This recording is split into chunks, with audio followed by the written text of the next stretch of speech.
Hare Krishna, Krishna Krishna, Hare Hare, Hare Rama, Rama Rama, Hare Hare. ओम अज्ञान तिमिरन्धस्य ज्ञानाञ्जनशलाकया चक्षुरुन्मिलितं येन तस्मै श्रीगुरुवे नमः। श्रीचैतन्यमनोभीष्टं स्थापितं येन भूतले स्वयं रूप कदा मह्यं ददाति स्वपदान्तिकं। वन्देऽहं श्रीगुरुः श्रीयुतपदकमलं श्रीगुरुन् वैष्णवांश श्रीरूपं साग्रजातं सहगण रघुनाथान्वितं तं सजीवं साद्वैतं सावधूतं परिजनसहितं कृष्ण चैतन्य देवं श्रीराधा कृष्ण पारा सहगण ललिता श्री विशाखान्वित नमो विष्णुपदाय कृष्ण पृष्ठाय भूतले श्रीमते भक्ति वेदांत स्वामी निति नामिने नमस्ते सरस्वती देवे गौरवाणी प्रचारिणे निर्विशेष शून्यवादी पाश्चात्य देशतारिणे जय श्री कृष्ण चैतन्य प्रभु नित्यानंद श्री अद्वैत गदाधर श्रीवासादि श्री गौर भक्तवृंद हरे कृष्णा कृष्ण कृष्ण हरे हरे हरे राम राम राम हरे हरे। ओम नमो भगवते वासुदेवाय। ओम नमो भगवते वासुदेवाय। नमो भगवते नारायणं नमस्कृत्य नरं चैव नरोत्तमं देवीं सरस्वतीं व्यासं ततो जयमुदीरयेत्। नष्टप्रायेषु भद्रेषु नित्यं भागवत सेवया भगवते उत्तमश्लोके भक्तिर्भवति नैष्ठिकी। कृष्ण हे वासुदेवाय देवकी नंदनाय च नंदगोपकुमाराय गोविंदाय नमो नमः। हरे कृष्ण प्रभु जी, हरे कृष्ण प्रभु जी, दंडवत प्रणाम। हरे कृष्ण प्रभु जी, सादर प्रणाम। हरे कृष्ण प्रभु जी, दंडवत प्रणाम। हरे कृष्ण प्रभु जी, हरे कृष्ण प्रभु जी, दंडवत प्रणाम। कृष्ण प्रभु जी, दंडवत प्रणाम। हरे कृष्ण हरे कृष्ण प्रभु जी, दंडवत प्रणाम। हरे कृष्ण दंडवत प्रणाम। हरे कृष्णा। आज की इस क्लास में सभी भक्तों का स्वागत है। कल हम श्रवण कर रहे थे श्रीमद् भागवतम के पहले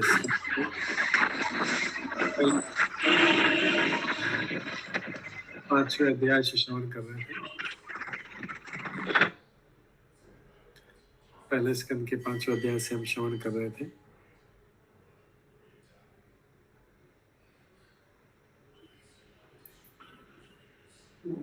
इसमें हमने श्रवण किया था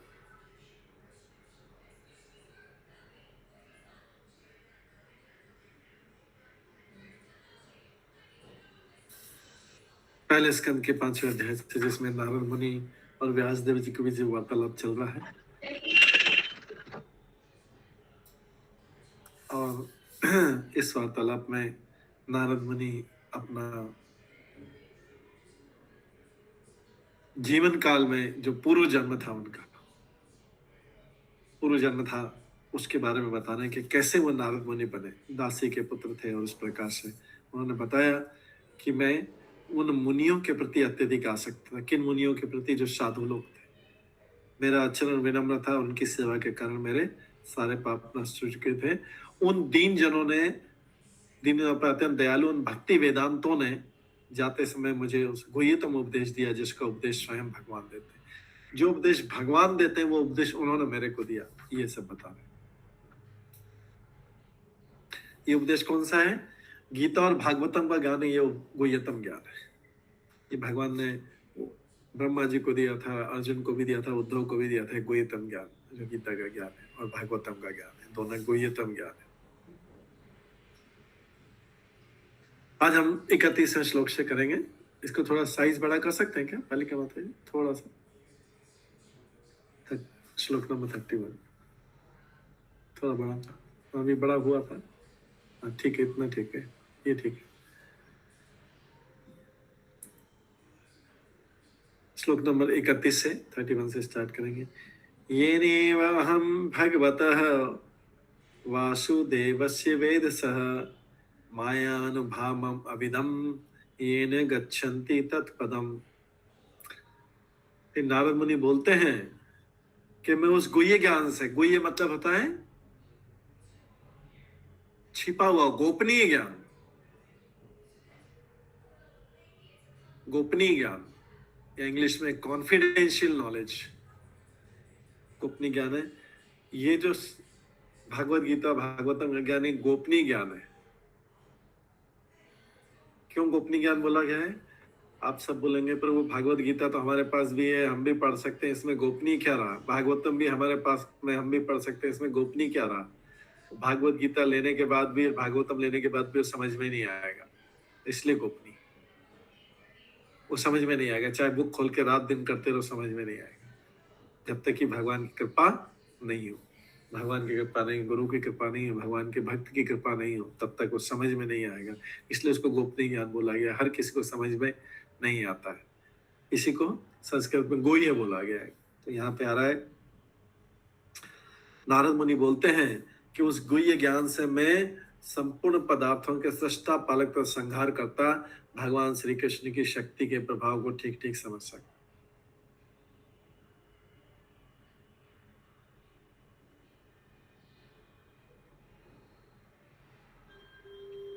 उस गुह्य ज्ञान से मैं संपूर्ण पदार्थों के सृष्टा पालक तथा संहार करता भगवान श्री कृष्ण की शक्ति के प्रभाव को ठीक ठीक समझ सका।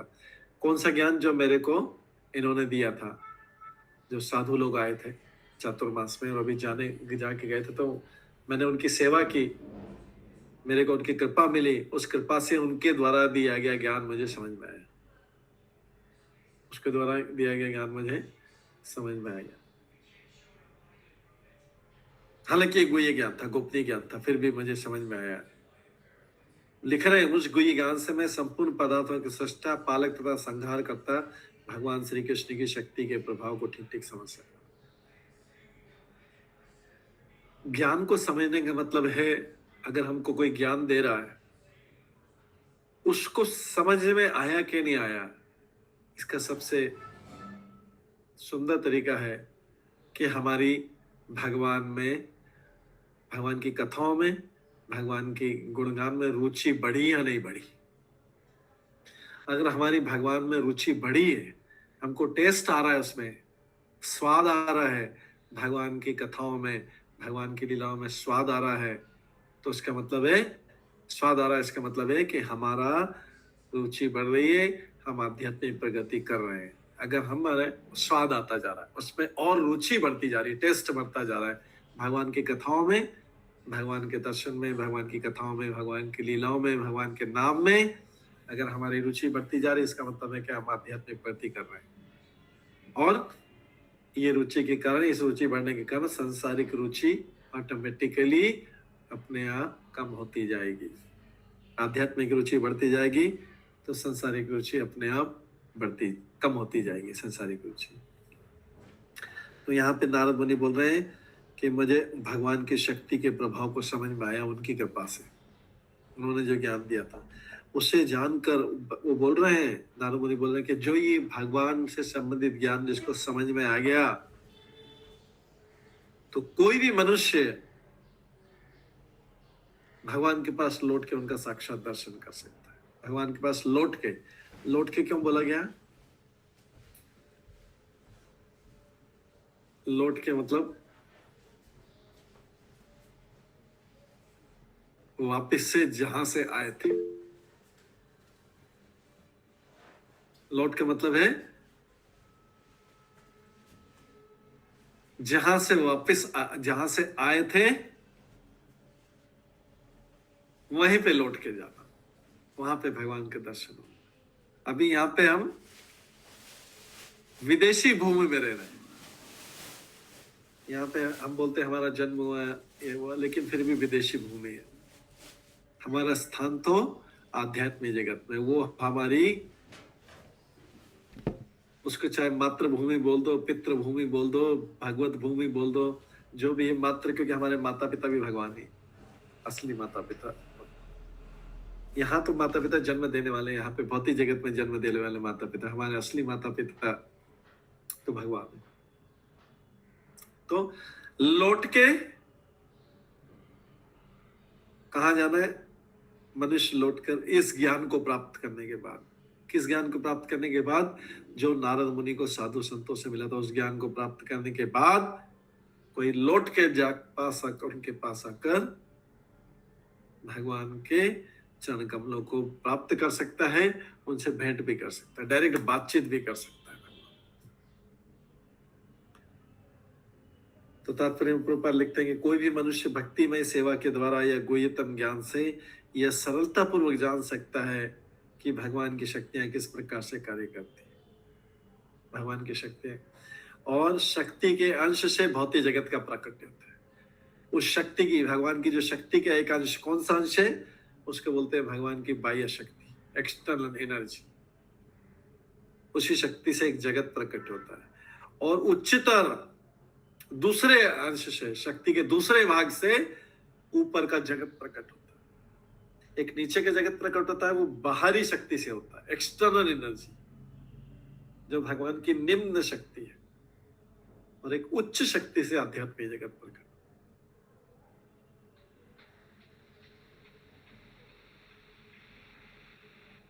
और इन दोनों शक्तियों के बीच में कौन है? जीव बैठा हुआ है, जिसको इस जगत में हम तटस्था बोलते हैं। मैं नहीं वो शक्ति, एक ऊपर वाली शक्ति, एक नीचे वाली शक्ति के बीच में जीव इसके बीच में बैठा हुआ है। ऊपर वाली शक्ति की तरफ जा सकता है, नीचे वाली शक्ति की तरफ जा सकता है। तो जीव को अगर नीचे की तरफ शक्ति वाला आ गया संसार में, तो संसार की सेवा करनी पड़ेगी। हम सब कर रहे हैं, जैसे संसार की सेवा में दुख है, निराशा भी है, थोड़ा थोड़ा सुख भी है, दुख भी, निराशा भी, बहुत संघर्ष करना पड़ता है।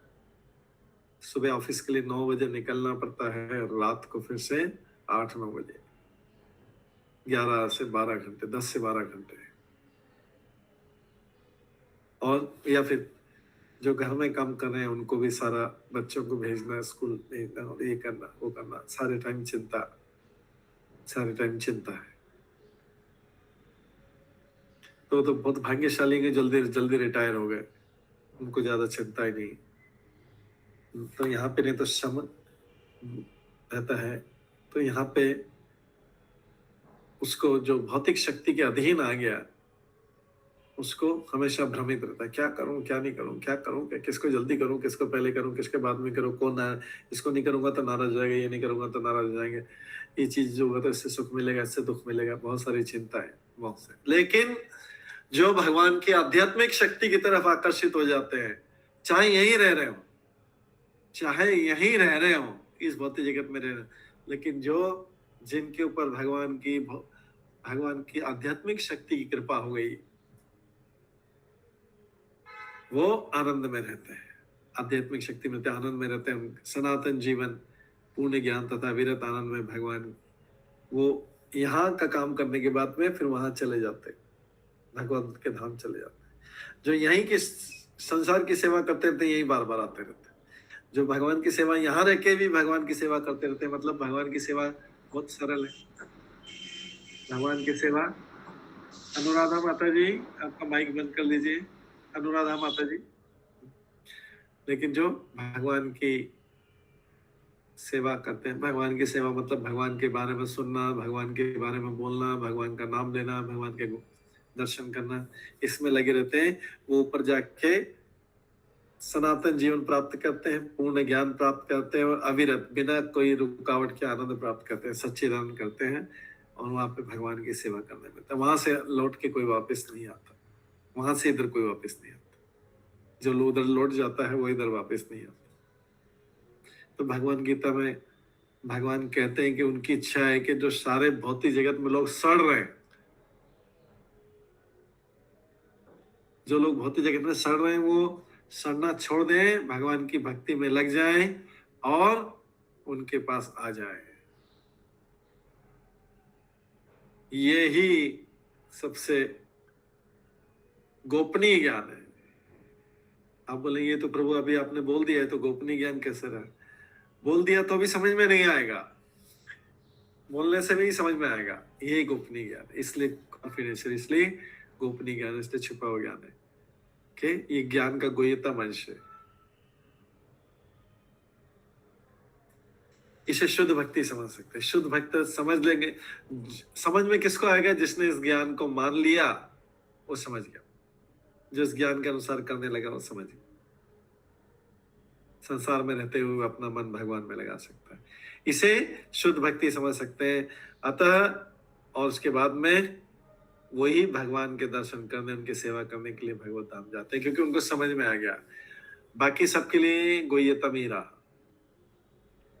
नारद मुनि तो स्वयं बता रहे हैं कि नारद मुनि को ज्ञान प्राप्त हो गया था और फिर उसके लिए इनके सारे मार्ग खुल गए।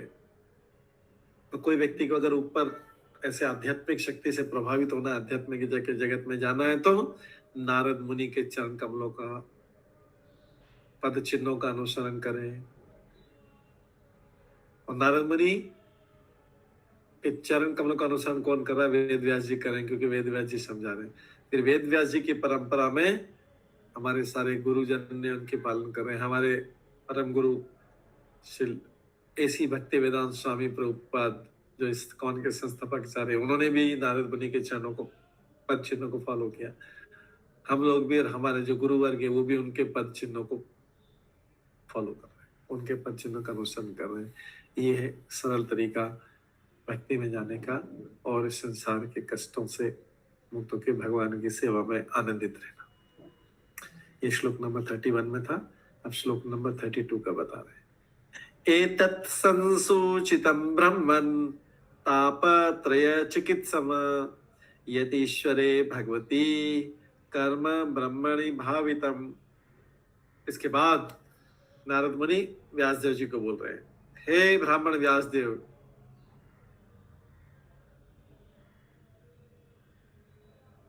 हे ब्राह्मण व्यासदेव, विद्वानों द्वारा निश्चित हुआ है कि समस्त कष्टों तथा दुखों के उपचार का सर्वोत्तम उपाय क्या है। देख लिए, बहुत बड़ी चीज बताई जा रही।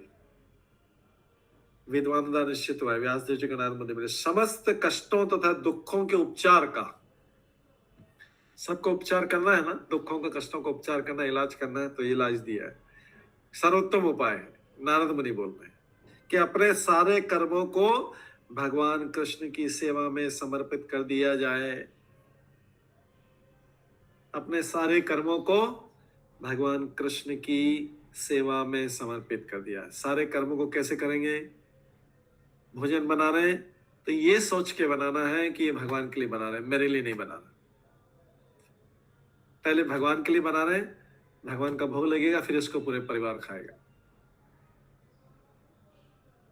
तो उसके हिसाब से नमक डालना, उसके हिसाब से मिर्ची डालना, उसके हिसाब से मसाला डालना। ऐसा नहीं कि मुझे बहुत तीखा अच्छा लगता है, बहुत मिर्ची डाल दिया, बहुत मसालेदार, एकदम चटपटा होगा, लेकिन वो भगवान खाएंगे नहीं। बहुत ऑयल डाल दिया, ये कर दिया, अच्छा थोड़ा बहुत तड़का लगाया, अच्छा तड़का लगाया, बहुत ऑयल डाल दिया, बहुत टेस्टी बनेगा, आज तो मजा आ जाएगा खाने में, तो फिर वो भगवान के हिसाब से नहीं बना।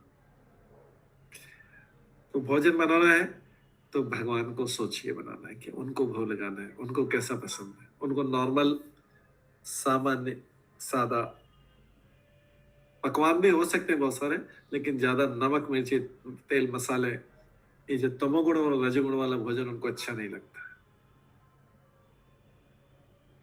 फिर अगर कोई बोल रहा है कि बच्चों को हम पढ़ा लिखा रहे हैं, तो किस लिए पढ़ा लिखा रहे हैं? पढ़ाओ लिखाओ, आराम से पढ़ाओ लिखाओ, लेकिन ऐसा पढ़ाना लिखाना कि भक्त बने रहे। ऐसा पढ़ाना लिखाना नहीं कि जाके ये भगवान को भूल गए।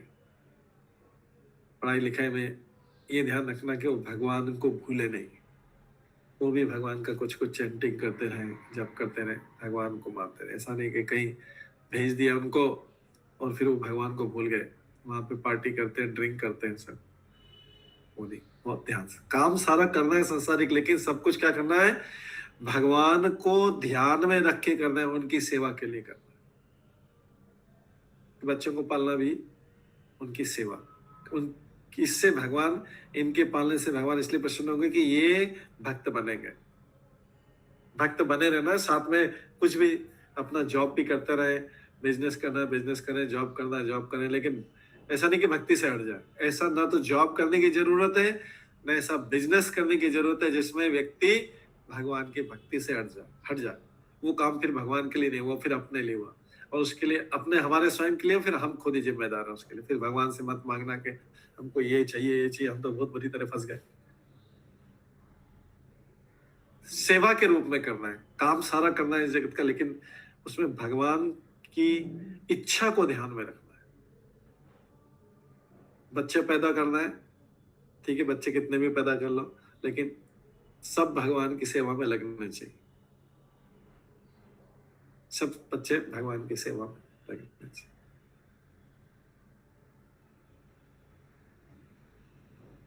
ठीक है, सारा जो है भगवान की सेवा को, भगवान की इच्छा को ध्यान में रखते हुए सारा जगत में सारे कार्य करना है।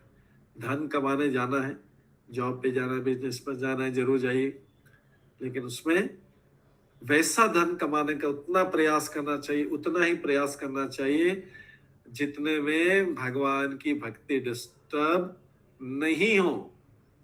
नहीं तो सुबह 8 बजे के और रात को 10 बजे आ रहे, भगवान को पूरी तरह से भूल जाएंगे।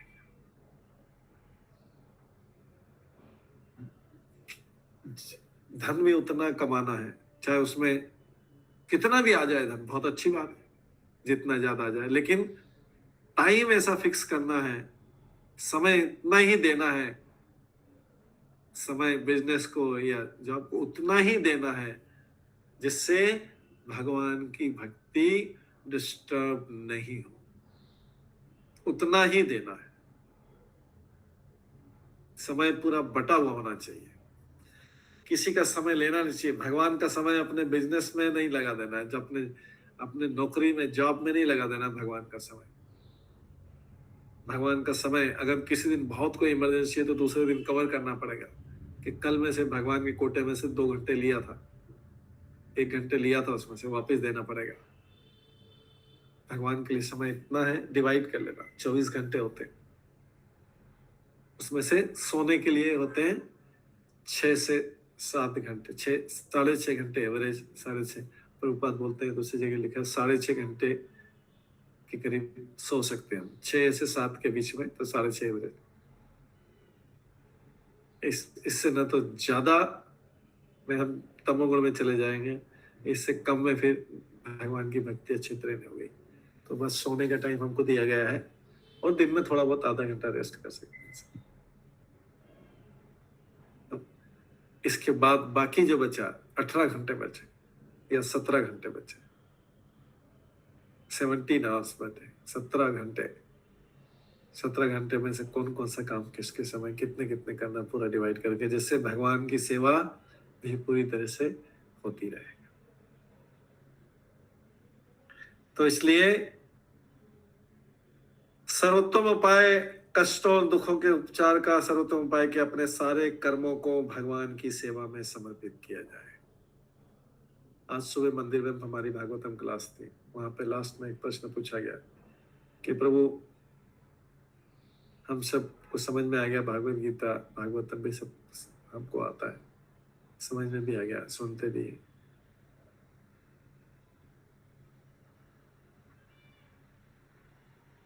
हरे कृष्णा। तो ये जो है हमको समझ, प्रश्न पूछा गया कि फिर भी हम दुख क्यों पाते, तो दुख क्यों पाते, जिस क्षण जितने समय के लिए हम भगवान को भूल गए, जितने समय के लिए भगवान को भूल गए, उसमें माया देवी साइड में खड़ी रहती है, एकदम भगवान से विमुख हुए और माया देवी पास में, अरे अब तो भगवान से कनेक्शन नहीं इसका, अभी पकड़ लेती है, फिर इसको कष्ट दे देती, नहीं तो फिर अभी भगवान के सामने आ जाएगा तो फिर मैं कष्ट नहीं दे पाऊंगी, फिर भगवान को याद करने लगेगा तो कष्ट नहीं पाऊंगी। तो माया देवी मौका, जैसे बोलते ना, सावधानी हटी और दुर्घटना घटी, ऐसे गाड़ी के पीछे लिखा जाता है सावधानी, जरा सी गाड़ी बहुत तेज चला रहे हैं और थोड़ी सी इधर आंख इधर से जाके एक्सीडेंट हो जाएगा। ऐसे ही अगर हमारा मन भगवान से हटा और माया ने झपटा और कष्ट देना चालू कर दिया। माया ने बोला कि फिर कब मौका मिलेगा कष्ट देने का, अभी जितना कष्ट देना है दे दो, अभी भगवान से दूर है। फिर कभी भगवान के सामने चला गया तो फिर मैं कष्ट नहीं दे पाऊंगा इसको, फिर दुख नहीं दे पाऊंगा। इसलिए माया देवी वेट करती रहती, कब इसका ध्यान हटे, कब ध्यान हटे। पीछे साइड में खड़ी रहती, साइड में एकदम भगवान के पीछे खड़ी रहती, भगवान के सामने नहीं आती माया। कि माया देवी बोलती कि मैं गलत काम कर रही हूँ, हालांकि भगवान की आज्ञा से कर रहे हैं, जीवों को इस संसार में फंसा देती हूँ। लेकिन क्या है कि अब जैसे पुलिस वाले हैं, पुलिस वाला का जॉब तो अच्छा नहीं, पुलिस वालों को डंडे मारना पड़ते हैं, सबको डांटना पड़ता है, डंडे मारने पड़ते हैं, भगाना पड़ता है। लेकिन पुलिस वाले भी तो गवर्नमेंट की नौकरी कर रहे हैं। उसी प्रकार से माया देवी भगवान की नौकरी कर रही, भगवान की सेवा कर रही। इधर डांटेगी, धक्का देगी, बहुत ही जगत में धक्का देगी, सारे काम करने पड़ते हैं भगवान के कैंप में। पुलिस वाला टाइप काम करना पड़ता है।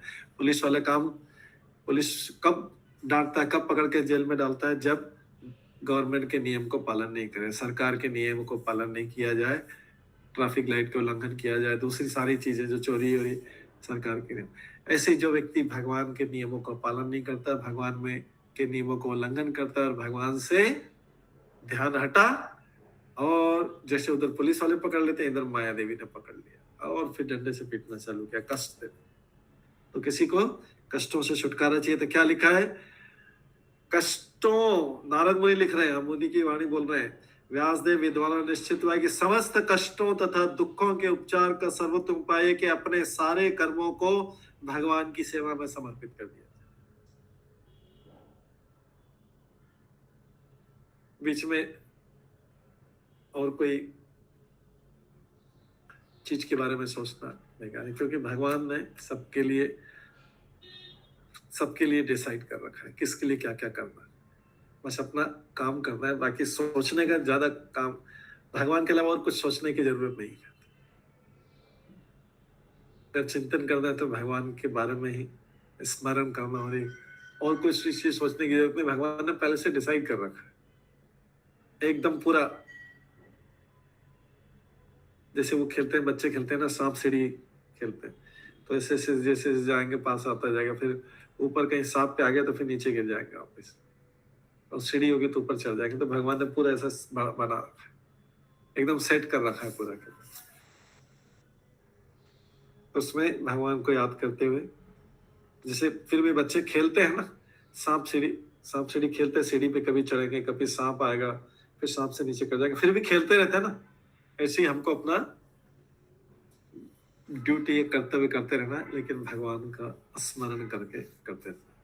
ये सारा बहुत ही जगत जो है कष्टों से भरा हुआ है, और सही तथा प्रामाणिक स्तरों से भगवान की लीला को विनित भाव से श्रवण किया जाए। विनित भाव से मतलब ये नहीं होना चाहिए कि अरे मेरे को तो सब पता है, ये ज्ञान क्या बार बार दे रखा है, मेरे को तो संसार के बारे में पता है, मेरे को एक चीज पता है, संसार बेकार है और ये अच्छा है, तो मेरे को बहुत बड़ा ज्ञान है। छोटी मोटी क्या चीज बता रहे हैं इसमें, ये समझना नहीं। उसको असली समझना है कि इसको जीवन में उतारना है। मूर्ख लोगों ने अपने क्षुद्र मस्तिष्क के बल पर शरीर तथा मन से संबंधित एवं अन्य जीवों के संदर्भ में प्राकृतिक विपदाओं से संबंधित 3 प्रकार के कष्टों को दूर करने के अनेक उपाय हैं। तो संसार में सारे कष्टों को 3 प्रकार में बांटा गया है। इसको त्रिताप भी बोलते हैं, सबको पता है, फिर भी जो नए लोग हैं उनके बताने के लिए, संसार में सारे कष्टों को 3 भागों में बांट लो, बस चौथे भाग की जरूरत नहीं पड़ेगी। 3 भाग कौन से? त्रिताप कौन से हैं? आदि देविक, आदि भौतिक और आदि आत्मिक। आदि देविक मतलब जो ऊपर की शक्तियों द्वारा दिए जाते हैं, जिसमें देवी देवता भी होते हैं। ये ताप जैसे भूकंप, बाढ़, सुनामी, कोरोना, और ये सब जो है, ये जिससे बहुत सारे लोग एक साथ प्रभावित होते हैं। बहुत गर्मी, अकाल, सूखा, ये सब जो है आदि देविक होते हैं। ये सब कौन से ताप होते हैं? आदि देविक मतलब ऊपर से दिए जाते हैं, देवी देवता। तो भगवान स्वयं कुछ नहीं करते हैं। भगवान का काम है बांसुरी बजाना, कृष्ण का काम है, और गाय चराना। वो सब इन पचड़ों में पड़ते नहीं। भगवान ने प्रकृति को रखा है, अपनी भौतिक शक्ति को दे रखा है, क्योंकि हम भौतिक शक्ति के अधीन आ गए ना अभी, हम भगवान की निम्न शक्ति के अधीन आ गए। हमको चांस था कि हम उच्च शक्ति के अधीन होते। हमको भगवान ने बोला था कि मेरी उच्च शक्ति राधा रानी, कृष्ण हो गया या लक्ष्मी हो गया या सीता देवी हो गया, उनके अधीन हो जाते, शुरू से सेवा करते तो उनके अधीन हो जाते। लेकिन अब तो आप यहाँ पे भौतिक शक्ति के अधीन हो गए। यहाँ के इंस्टार तो दुर्गा देवी जी या काली माँ, दुर्गा देवी, सब पार्वती देवी। तो अब यहाँ पे क्या होता है, दुर्गा देवी जो है, दुर्गा देवी के पास क्या रहता है, त्रिशूल। दुर्गा देवी के पास त्रिशूल रहता है, शिव जी के पास भी त्रिशूल रहता है। त्रिशूल, शूल मतलब होता है जैसे लोहे का जो एक लंबा वाला लोहे का रॉड रहता है और आगे से नुकीला, लोहे का रॉड और आगे से एकदम नुकीला। तो दुर्गा देवी इसलिए रखती कि जो जीव भगवान को भूल गया उसको पहला शूल लगा उसको तो पहला कष्ट होगा। कौन सा होगा, आदि देवी को गया। फिर दूसरा शूल तीन देते हैं। दूसरा शूल ये आदि भौतिक हो गया और तीसरा शूल आध्यात्मिक। इससे जीव को कष्ट दिया जाएगा। उसको ऐसे त्रिशूल गड़ा गड़ा के उसको नीचे बोला, नीचे जा, क्योंकि तुमको ऊपर जाने का चांस था, भगवान की भक्ति करना था, लेकिन नहीं किया तो त्रिशूल से मारती हो दुर्गा देवी। त्रिशूल से दुर्गा देवी को त्रिशूल दे दिया गया। इसीलिए इन सब जीवों को मारो जो भगवान को भूल गए, जो जिनको भगवान याद नहीं आते। और अगर कोई याद भी करा और बीच में भूल जाए तो फिर उसको त्रिशूल, 3 शूल। एक शूल इतना कष्ट देता हो, 3 शूल। तो दूसरी भगवान का जो कष्ट देती दुर्गा देवी, भगवान के कहने पे देती। जो प्रकृति भी है, दुर्गा देवी प्रकृति भी है, वो भौतिक जगत की इंचार्ज है। तो दूसरा है आदि भौतिक। आदि भौतिक कष्ट कौन से रहते हैं, जो दूसरे जीव हमें देते हैं। आदि देवी तो ऊपर से आते हैं कष्ट, दूसरे इस जगत में लोग देते हैं। सारे हमारे मित्र, हमारे शत्रु, हमारे परिवार वाले, हमारे ऑफिस वाले, हमारे अड़ोसी पड़ोसी सब जो। और इसके बाद में साथ में वही नहीं, खाली मच्छर, खटमल, कॉकरोच, दूसरे कीड़े मकोड़े, सांप, और ये सब जो कष्ट देते हैं, वायरस, बैक्टीरिया, ये सब जो कष्ट देते हैं, इसको बोलते हैं आदि भौतिक कष्ट। भौतिक मतलब ये भौतिक जगत के दूसरे जीव दे रहे हैं। ये दूसरा होगा, दूसरा शूल हो गया त्रिशूल में से। तीसरा शूल, तीसरा कष्ट जो मिलता है इस भौतिक जगत में, वो है आध्यात्मिक। आध्यात्मिक मतलब अपने आप को ही व्यक्ति कष्ट दे रहा है। कैसे दे रहा है, वो सोचने बैठ गया, अरे आज तो उसने मेरे को कष्ट दिया, मैं भी देख लूंगा उसको। फिर उसके बाद में उसने मेरे को किया था, वो देखो तो मेरे प्रति ईर्ष्या करते हैं, वो मेरे बारे में बातें करते हैं, फिर वो मुझे डर लग रहा है कि क्या होगा, मेरे बच्चे का क्या होगा, फिर मेरा उसका भविष्य क्या होगा, फिर मेरी इनकम तो खत्म होती जा रही है। सब कुछ ऐसा सोच के जो है व्यक्ति ऐसा चिंता कर करके अपने आप को कष्ट देता है, उसको बोलते हैं आध्यात्मिक कष्ट। ये 3 प्रकार के कष्ट होते हैं। त्रिताप इस भौतिक जगत में सबको मिलेंगे जो भी भगवान को भूल गया है, जितने भी समय के लिए भूल गया है उसको ये कष्ट मिलेंगे। तो फिर से पढ़ते हैं, समस्त कष्टों तथा दुखों के उपचार का सर्वोत्तम उपाय कि अपने सारे कर्मों को भगवान कृष्ण की समर्पित किया जाए। सारे कर्म उन्हीं की प्रसन्नता के लिए किया जाए। भोजन उन्हीं की प्रसन्नता के लिए बनाया जाए, धन उन्हीं की प्रसन्नता के लिए बनाया जाए, बच्चों को बड़ा उनकी प्रसन्नता के लिए किया जाए, बच्चों को जन्म उनकी प्रसन्नता के लिए दिया जाए, रात में सोया जाए तो भगवान की प्रसन्नता के लिए सोया जाए। कोई बोलेगा कैसे, रात में सोने के लिए भगवान कैसे प्रसन्न होंगे? रात में सोना है, ऐसे टाइम पे सोना है कि सुबह टाइम पे उठना और फिर भगवान का जप करना, आरती करना है। तो इसलिए भगवान की प्रसन्नता सुबह उस टाइम पे, जिस टाइम पे उठना चाहिए उस टाइम पे उठेंगे तो भगवान प्रसन्न होंगे। उसके लिए जो सोना है फिर उस टाइम पे सोना पड़ेगा। तो रात का सोना भी भगवान की प्रसन्नता के लिए, रात का सोना भी भगवान की प्रसन्नता के लिए, क्योंकि सुबह उठ के भगवान को प्रसन्न करना है। उस दिन अगर हमारा चैंटिंग नहीं होगा तो और आरती नहीं होगा तो भगवान बोलेंगे कह रहे आज तो मैंने इसको खाना भी दिया था, पूरा घूमने को भी दिया था, फिर भी मैंने आज वो किया नहीं। आज तो इसने ब्रेकफास्ट भी कर लिया, लंच भी, डिनर कर लिया, दिन भर कर लिया, मैंने कोई याद ही नहीं किया, सब कुछ देते हुए याद नहीं किया। भगवान तो अप्रसन्न, भगवान अप्रसन्न रहेंगे।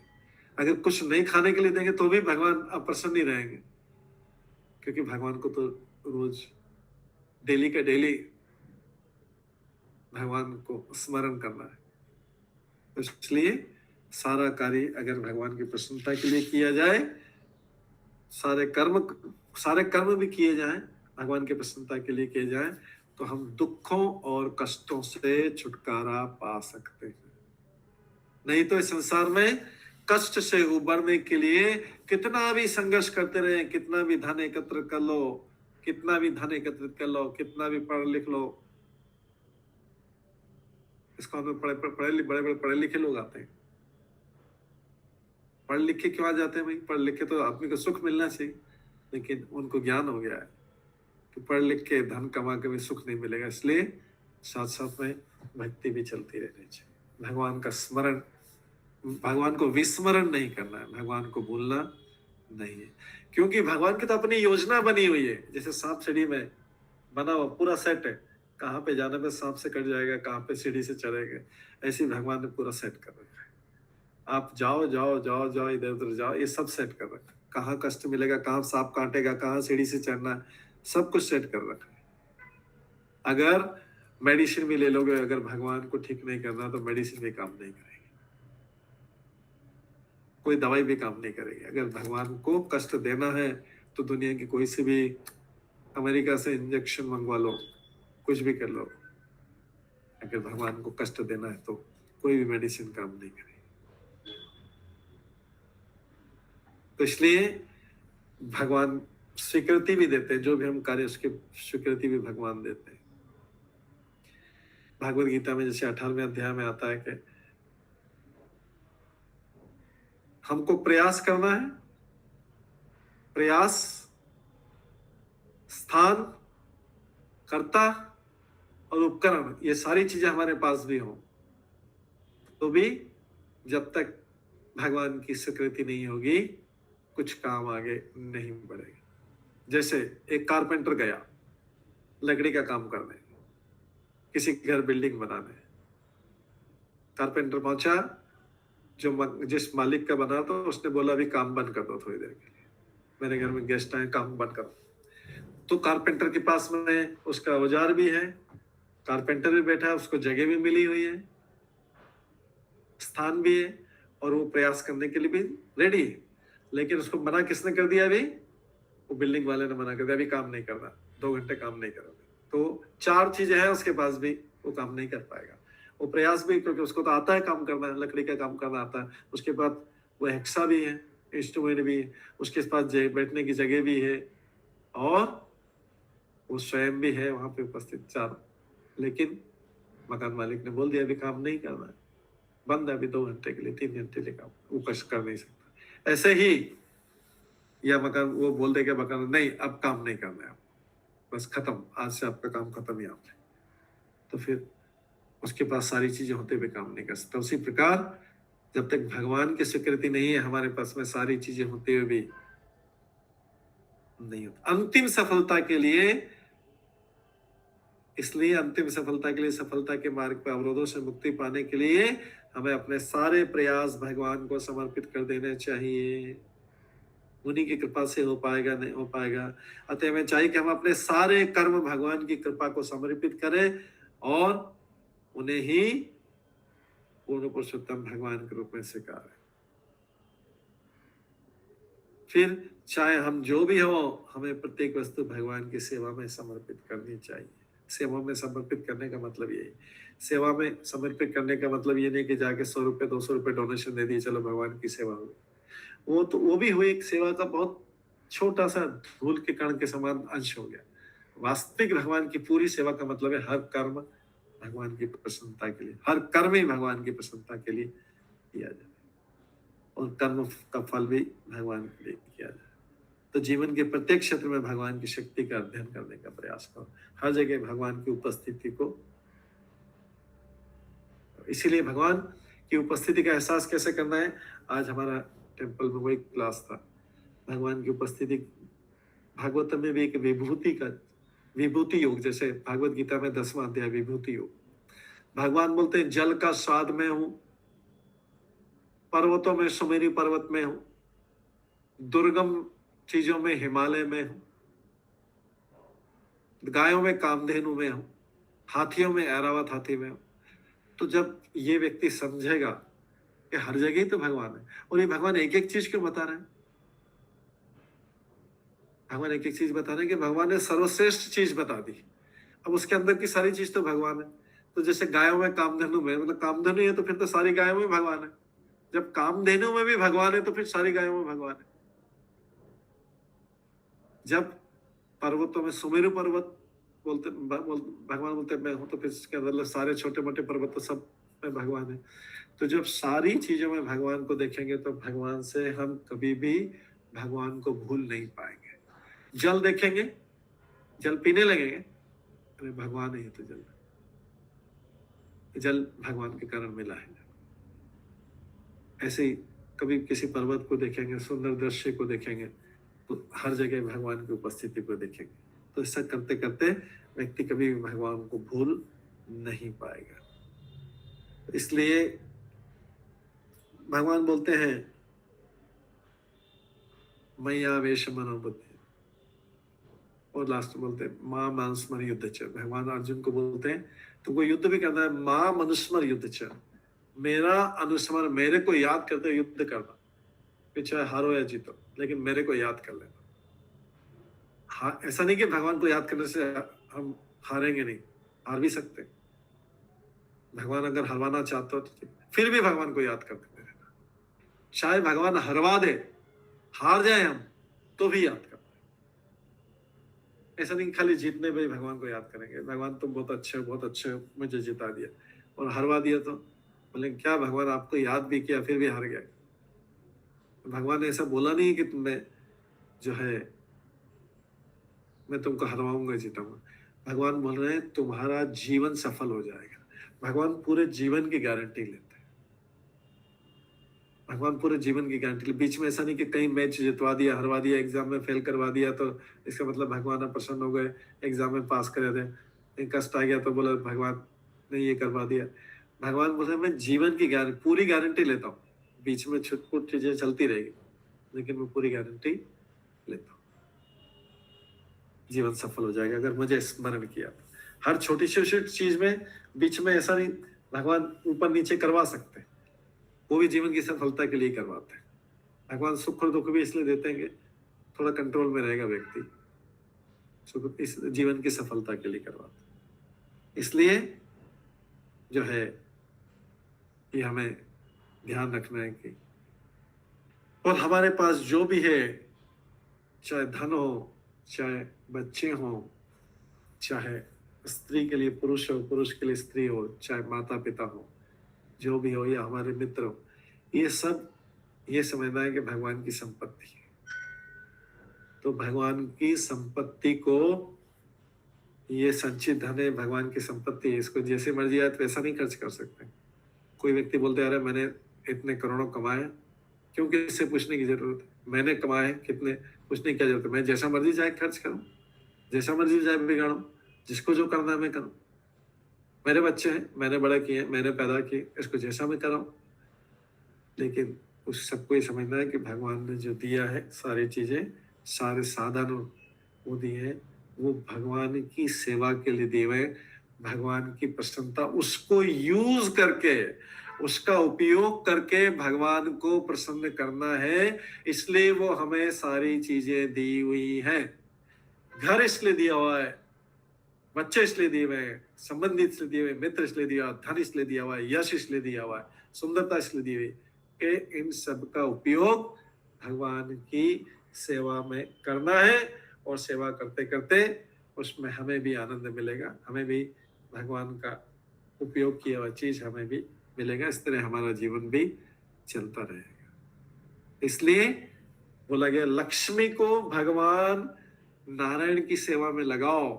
अगर लक्ष्मी भी आई, लक्ष्मी सौभाग्य की देवी है, लक्ष्मी खाली धन की देवी नहीं है। कोई सोचेगा कि लक्ष्मी जी लोग धन, दीपावली पे लक्ष्मी जी के धन के लिए पूजा करते हैं, ये तो लक्ष्मी जी की इंसल्ट होगी, ये लक्ष्मी जी का पूरा इंसल्ट हो गया। क्यों? लक्ष्मी जी खाली धन की देवी नहीं है, लक्ष्मी जी सौभाग्य की देवी है। स्वभाव में धन आ जाता है, स्वास्थ्य आ जाता है, यश आ जाता है, सुंदरता आ जाती है, ज्ञान आ जाता है, बल आ जाता है, वैराग्य आ जाता है। ये सारी चीजों के स्वामी नारायण है। उन्होंने लक्ष्मी जी को बोल दिया कि आपकी मर्जी है, जिसको दे दो। तो लक्ष्मी देखती किसको देना है, किसको नहीं देना। लोग खाली दीपावली पे धन की पूजा के लिए लक्ष्मी जी करते हैं, तो लक्ष्मी जी का इंसल्ट हो गया। लक्ष्मी जी बोलेगी अरे इसके यहाँ क्या जाना, इसको पता ही नहीं मैं क्या क्या दे सकती, मैं तो सौभाग्य की देवी, ये खाली धन मांग रहा है। तो यहाँ पर लक्ष्मी को भी सौभाग्य, पूरे सौभाग्य को, मतलब जो हमारे पूरे साधन है उसको भगवान नारायण भी सेवा में लगा के, लक्ष्मी जी जब नारायण की सेवा करती है तो नारायण प्रसन्न होते हैं। तो हमारे पास अगर लक्ष्मी जी किसी न किसी रूप में है, हमारे सौभाग्य के रूप में है, तो उसकी नारायण को सेवा में लगा के उसको प्रसन्न किया जा सकता है।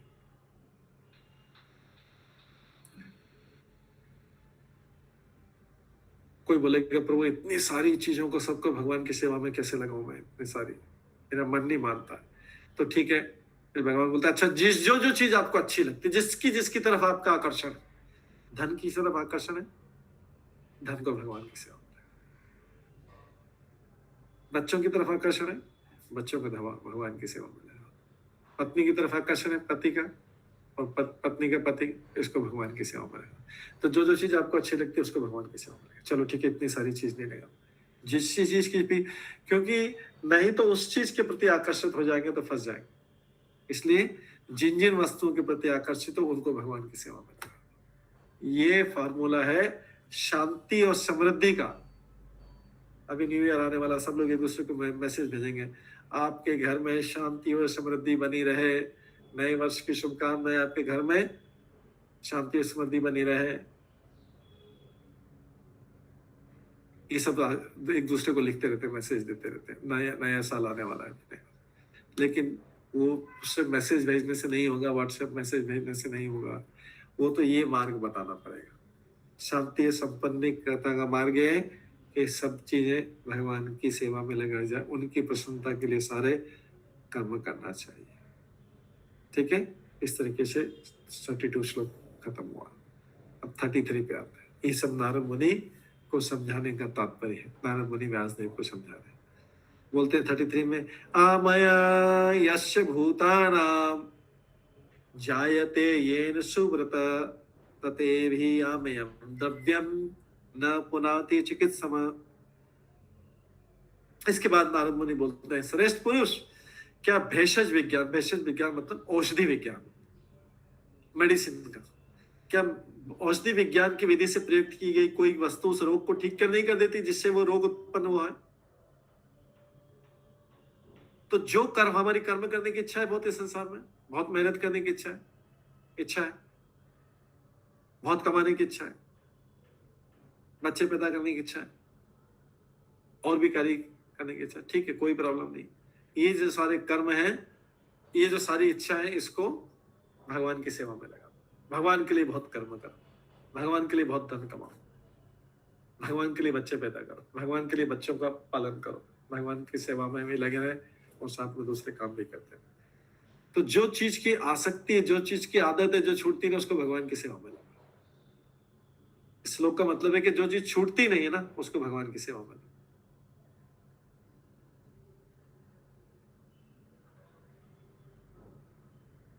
कोई बोलेगा शराब नहीं छूटती, नशा नहीं छूटता, कोई अगर बोलेगा नशा नहीं छूटता, तो फिर क्या करो कि भगवान की सेवा का नशा करो, उसमें भी नशा है, भगवान की सेवा में वो भी छूटते नहीं। फिर एक बार सेवा करने के बाद में वो छूटता नहीं, तो नशा भी ऐसा कर लो भगवान की सेवा। यहाँ पे ये उदाहरण दिया है कि जैसे कोई अब जैसे दूध है, अगर बहुत ज्यादा दूध पी लेंगे तो हमारा इंडाइजेशन हो जाएगा, मतलब स्वास्थ्य गड़बड़ हो जाएगा, पेट खराब हो जाएगा, स्वास्थ्य गड़बड़ हो जाएगा अगर बहुत ज्यादा मिल्क लेते हैं। तो मिल्क, उसी मिल्क को अगर दही बना ले, अगर मिल्क से खराब हुआ है, हमारा तबीयत खराब हुआ है, तो मिल्क की उसका इलाज भी उसी मिल्क से, उसी दूध से हुआ है। कैसे? दूध की दही बना लो, वो दही में फिर जो भी चीज, कुछ एक चीज मिक्स करते हैं, ये सब घोले दूसरी चीजें मिक्स करते हैं, उस दही को बार बार खाने से फिर वही जो दूध से जो बीमारी हुई थी, ज्यादा दूध पीने से, वो ठीक हो जाए उसी दूध से। ऐसे जिस कर्म हमको करने की इच्छा के कारण हमारे इस भौतिक जगत में आसक्ति बनती, उसी सारे कर्म को भगवान की सेवा में, उसी चीज को जो हमारी इस प्रकार की चीजें हैं, आदतें हैं, उसी को भगवान की सेवा में लगा। प्रभुपाद जब अमेरिका गए थे तो अमेरिका में भक्त बना रहे थे, तो कई लोग हिप्पी लोग आते थे वहां पे, बड़े बड़े बाल लगे हुए थे और नहाते नहीं थे, वो एक एक महीने तक नहाते नहीं थे, बड़े बड़े बाल लगे हुए थे। और क्या करते थे, उनको घर परिवार से पैसा लेके वो ड्रग लेते थे, उसके इंजेक्शन लगाते थे, और फिर उसके बाद एकदम पूरा वो अपने आप को सोचते थे हम आनंद में हैं। फिर जब ड्रग का उसका नशा छूटता था, फिर से वापस नॉर्मल, फिर छटपटाते थे, फिर से ड्रग ले ले, फिर इंजेक्शन ले लेते, फिर उसके बाद फिर और ऐसे खाते पीते, जहां मिल जाए खाते पीते। तो प्रभुपाद ने एक बार पूछा कि आपको ये ड्रग क्यों लेते हैं? बोले हमको नशा होता है, सिर्फ हम हाई होते हैं, ऊंचे चले जाते हैं, इससे हमको लगता है हम आध्यात्मिक चले गए। प्रभुपाद ने बोला ये ऊंचे जाके फिर वापस सुबह तो नीचे आ जाते हैं, फिर वापस से छटपटाते, फिर लेते हैं इंजेक्शन लेते, फिर ऊंचे, वो बोलते हैं हम इससे हाई चले जाते हैं, ऊपर जाते हैं, फिर नशे में ऊपर। तो प्रभुपाद ने बोला कि ये छोटी मोटी चीज छोड़ो, इसमें रोज नीचे आना पड़ता है। मैं आपको ऐसी चीज दूंगा कि आप परमानेंटली हाई रहेंगे। तो भगवान ने फिर, प्रभुपाद ने उनको ऐसा कीर्तन और भगवान के श्रवण कराया कि कीर्तन के नशे में ऐसा रहते थे, तो चलते उनको इतना मजा, सुबह 7 बजे आ जाते थे भागवतम सुनने के लिए मंदिर में अमेरिका में, और फिर कीर्तन करते। तो वो प्रभुपाद ने बोला ऐसा हाई कर दूंगा, ऐसा ही कर दोगे कि इस जीवन के बाद भी पूरे हाई चले जाओगे, एकदम ऊपर परमानेंटली भगवान के पास चले। तो फिर उन्होंने तब अपना नशा छोड़ा था, प्रभुपाद के कहने।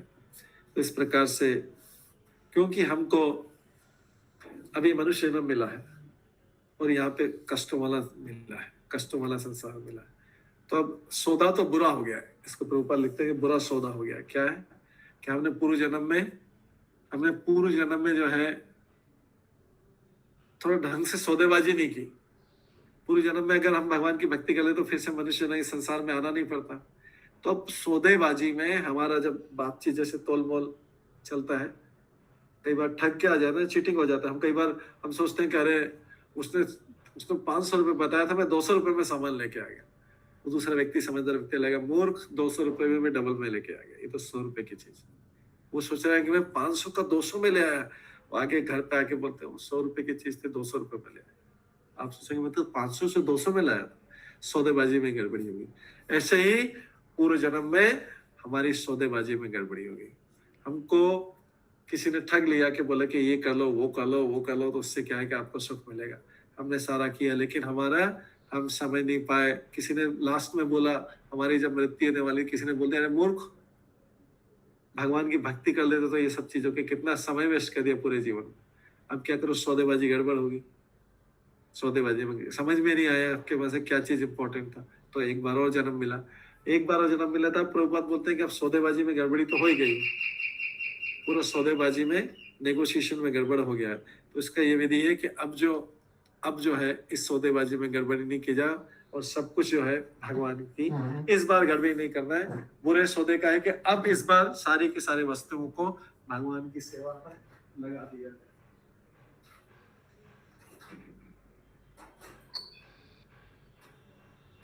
सारी की सारी वस्तुओं को अब भगवान में, इस बार सौदेबाजी में गड़बड़ी नहीं होनी चाहिए। अब सौदेबाजी तो गड़बड़ हो गई, मनुष्य जन्म ये इस संसार में मिल गया है, लेकिन इसमें अब सर्वश्रेष्ठ विधि की सारी वस्तुओं का उपयोग भगवान की सेवा में कर लिया जाए, जैसे इस बार गड़बड़ी कोई नहीं।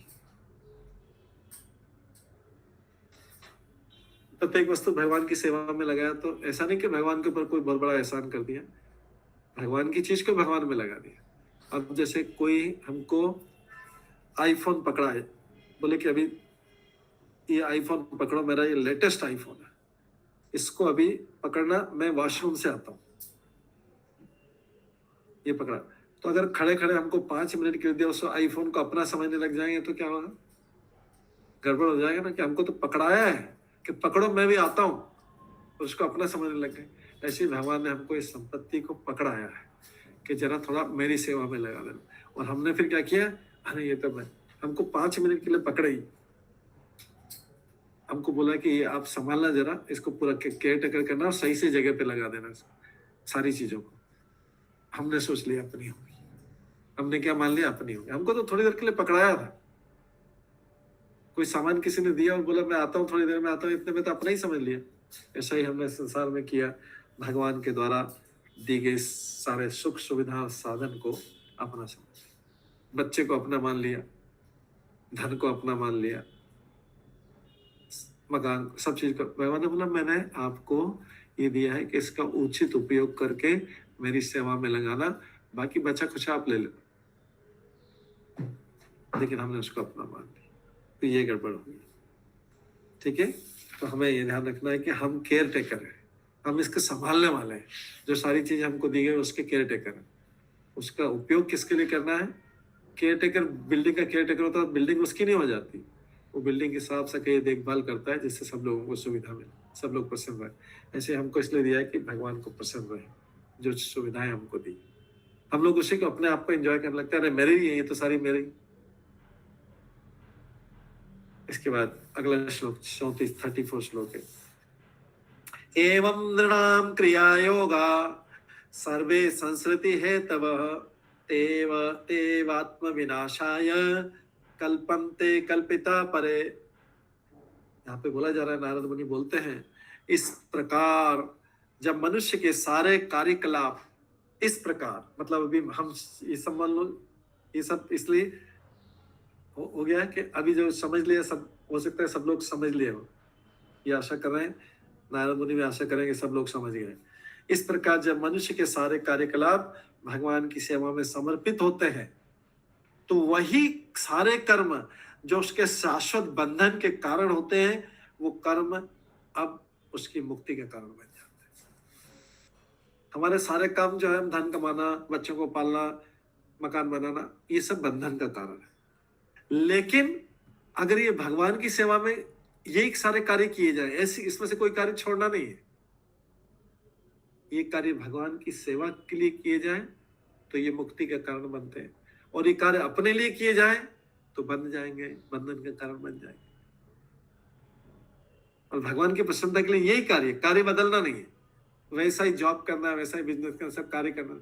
भगवान की सेवा के, भगवान जैसे बताया, खाना बनाने से लेके भोजन बनाने से लेके अंत तक, ये भगवान की सेवा के लिए किया जाए, वो सोच विचार के लिए किया जाए कि उनके लिए करना, खाली सोच मन का वो बदलना, भगवान की सेवा के लिए कर रहे हैं, तो फिर वो जो है मुक्ति का कारण बन जाएगी। वही सेम चीज जो बंधन का कारण है, वो अब मुक्ति का कारण बन जाएगी।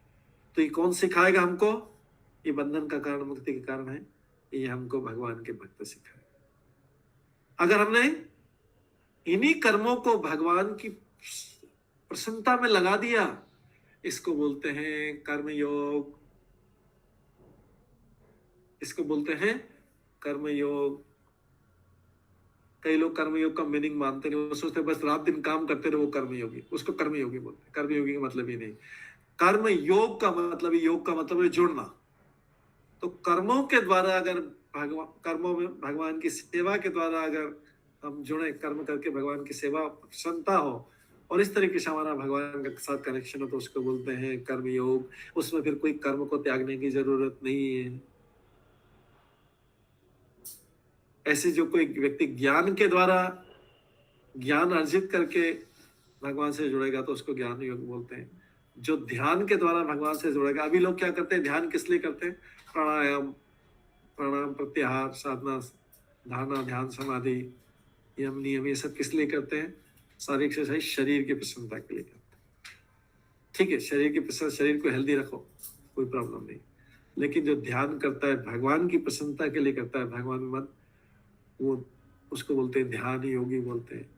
और जो भक्ति के द्वारा करता है, भगवान से कनेक्शन स्थापित करता है, उसको बोलते हैं भक्ति योगी। हम सब लोग जो है भक्ति के द्वारा भगवान से संबंधित स्थापित करना चाह रहे हैं। और भक्ति में क्या है? मुख्यतः भगवान के बारे में श्रवण, भगवान का कीर्तन, भगवान के बारे में बोलना, ये कीर्तन है। भगवान के बारे में बोलना, भगवान के बारे में गाना, भगवान का नाम लेना, अकेले लेना, सबके साथ मिलकर लेना, ये सब चीजें कीर्तन में आती हैं।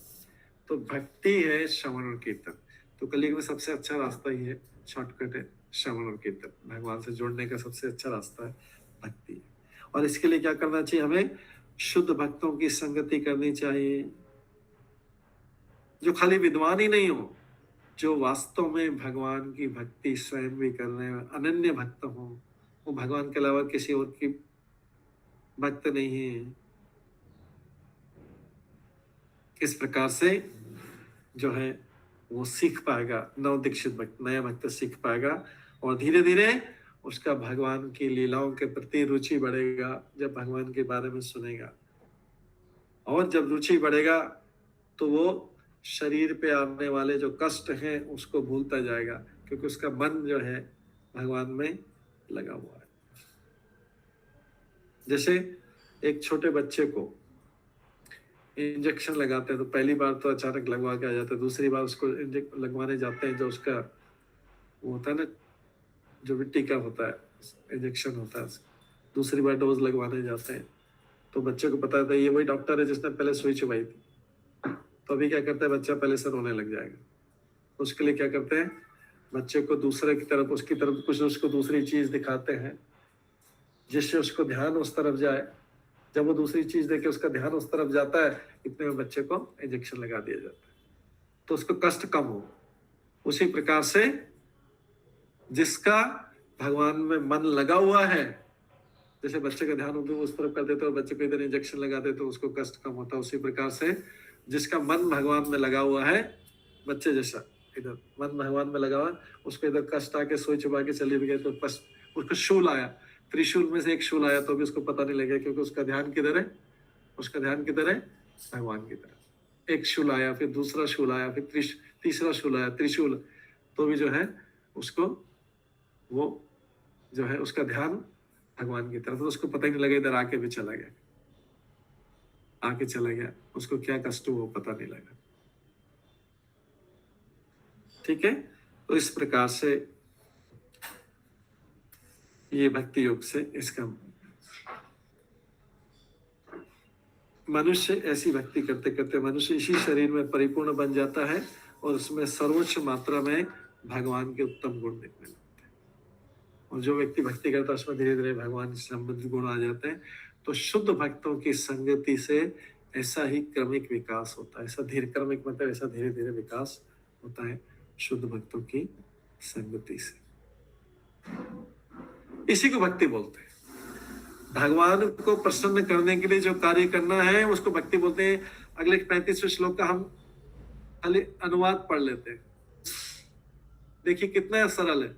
इस जीवन में ये इसका खाली अनुवाद पढ़ रहे हैं, कल श्लोक पढ़ेंगे, इसका पूरा पढ़ेंगे। इस जीवन में भगवान की तुष्टि के लिए जो भी कार्य किया जाता है उसे भक्ति योग अथवा भगवान के प्रति दिव्य प्रेमा भक्ति कहते हैं। बस उनको हैप्पी रखने के लिए जो भी कार्य किया जाता है उसको भक्ति बोलते हैं। उतना इजी भक्ति, उनकी तुष्टि के लिए, उनकी प्रसन्नता के लिए जो भी कार्य किया जाता है वही भक्ति। सुन भी रहे हैं उनके बारे में उनकी प्रसन्नता के लिए, बोल भी रहे हैं उनकी प्रसन्नता के लिए, गा भी रहे हैं उनकी प्रसन्नता के लिए, जप भी कर रहे हैं उनकी प्रसन्नता के लिए, प्रसाद भी खा रहे हैं उनकी प्रसन्नता, धन कमा कर रहे हैं जिससे उनकी प्रसन्नता बनी रहे, उनको हम उनकी सेवा कर सकें। ऐसे सारे कार्य जो है उनकी प्रसन्नता के लिए। ठीक है, आज इसके यहीं पे विराम देते हैं, समय हो गया है। सभी भक्तों का बहुत बहुत धन्यवाद। सब भक्तों के लिए एक बार हरे कृष्ण महामंत्र का जप करेंगे।